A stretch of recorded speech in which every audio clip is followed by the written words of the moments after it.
அம்பாசமுத்திரம் ஸ்ரீ கிருஷ்ணசுவாமி திருக்கோவிலில் அஷ்டபந்தன மகா சம்பரோக்ஷணம் இன்று காலை வெகு விமர்சையாக நடைபெற்றது. திரளான பக்தர்கள் தரிசனம். நெல்லை மாவட்டத்தில் வற்றாத ஜீவநதியாக விளங்கும் தாமிரபரணி நதிக்கரையில் எண்ணற்ற ஆலயங்கள் அமைந்துள்ளன. அதில் அம்பாசமுத்திரம் ஸ்ரீ கிருஷ்ணசுவாமி திருக்கோவிலும் ஒன்று. இந்த கோயிலுக்கு அஷ்டபந்தன மகா சம்பரோக்ஷணம் நடத்த முடிவு செய்யப்பட்டு கடந்த 1 வருடங்களாக திருப்பணிகள் நடைபெற்றன. திருப்பணிகள் முடிவடைந்த நிலையில் கடந்த 4ஆம் தேதி ஆச்சாரியன் அனுகிரகத்துடன் பகவத் சங்கல்பம் விஸ்வக்ஷேனர் ஆராதனத்துடன் துவங்கியது.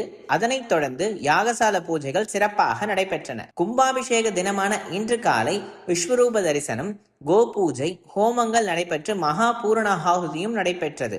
அதனைத் தொடர்ந்து யாத்ரா தானம் செய்யப்பட்டு கடம் புறப்பாடு நடைபெற்றது.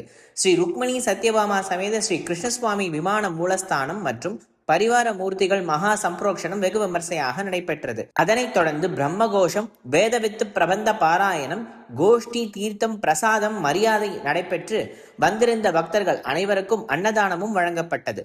மாலையில் ருக்மிணி சத்யபாமா சமேத ஸ்ரீ கிருஷ்ணசுவாமி திருக்கல்யாண உற்சவமும் நடைபெறவிருக்கின்றது.